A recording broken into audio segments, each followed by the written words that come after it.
ఊహించినట్లుగానే America, Israel, Iran పై అంతిమ యుద్ధానికి దిగినట్టున్నాయి. దీంతో ఇప్పటిదాకా శాంతి ఒప్పందం జరగకపోయినా యుద్ధమైతే ఆగింది కదా అనుకుంటే అది తిరిగి పతాక స్థాయికి చేరినట్టయింది. అమెరికా అపాచీ హెలికాప్టర్ ని ఇరాన్ కూల్చేయడంతో మళ్లీ మొదలైన ఈ పరస్పర దాడులు మిడిల్ ఈస్ట్ లో మంటలు పుట్టిస్తున్నాయి.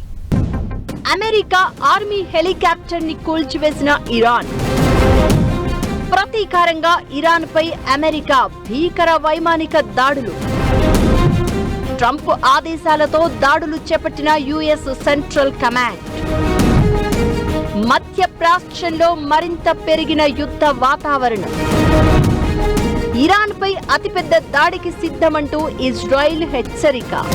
ఇరాన్, అమెరికా దేశాల మధ్య ఉద్రిక్తతలు మరోసారి తీవ్ర రూపం దాల్చాయి. తాజా ఉద్రిక్తతలకు అమెరికా సైన్యానికి చెందిన ఓ అపాచీ హెలికాప్టర్ కూలిపోవడం ప్రధాన కారణమైంది. అమెరికా సైన్యానికి చెందిన అపాచీ హెలికాప్టర్ కూలిపోయిన తర్వాత అమెరికా దళాలు ఇరాన్ పై భారీ దాడులకు తెగబడ్డాయి.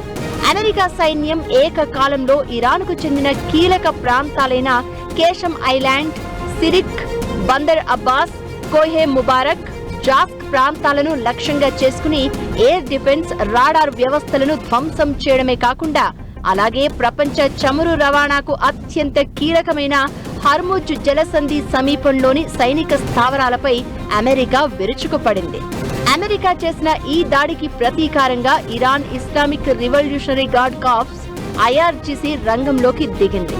ఐఆర్జీసీ మొదట బహ్రెయిన్లోని అమెరికా 5వ నౌకాదళ ప్రధాన స్థావరాన్ని వందలాది డ్రోన్లతో ముట్టడించి అమెరికా రక్షణ వ్యవస్థలకు సవాల్ విసిరింది. ఆ దెబ్బ నుంచి కోలుకోక ముందే అమెరికాకు అత్యంత సన్నిహిత మిత్రదేశమైన జోర్డాన్ పై కూడా విరుచుకుపడింది.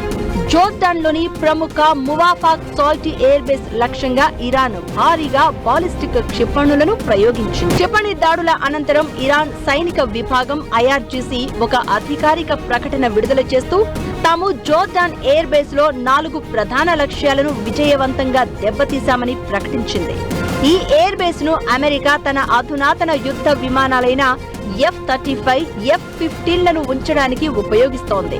ఇరాన్ ప్రయోగించిన బాలిస్టిక్ క్షిపణులు ఈ ఫైటర్ జెట్స్ ఉండే హ్యాంగర్లు, అమెరికా కమాండ్ సెంటర్లు, సైనికులు నివసించే క్వార్టర్స్, అలాగే రాడార్ వ్యవస్థలను పూర్తిగా ధ్వంసం చేశాయని ఇరాన్ సైన్యం ప్రకటించింది. మధ్యప్రాచ్యంలో అమెరికాకు జోర్డాన్ అత్యంత నమ్మకమైన భాగస్వామిగా ఉంది. గతంలో కూడా ఇరాన్ పై దాడులు చేయడానికి అమెరికా ఈ ఎయిర్ బేస్ ను ఉపయోగించుకుందని ఇరాన్ ఆరోపిస్తూ వచ్చింది. ఈ కారణంతోనే ఐఆర్జీసీ ఇప్పుడు నేరుగా జోర్డాన్ ను లక్ష్యంగా చేసుకుంది. ఇరాన్ క్షిపణి దాడుల నేపథ్యంలో జోర్డాన్ వ్యాప్తంగా ప్రమాద హెచ్చరిక సైరన్లు మోగడంతో స్థానిక ప్రజల్లో తీవ్ర భయాందోళనలు వ్యక్తమవుతున్నాయి. బహ్రెయిన్, జోర్డాన్లపై జరిగిన ఈ దాడులతో మిడిల్ ఈస్ట్ లో యుద్ధ మేఘాలు కమ్ముకున్నాయి. గతంలో జరిగిన 40 రోజుల యుద్ధంలోనూ ఇరాన్ ఈ దేశాలను లక్ష్యంగా చేసుకుంది.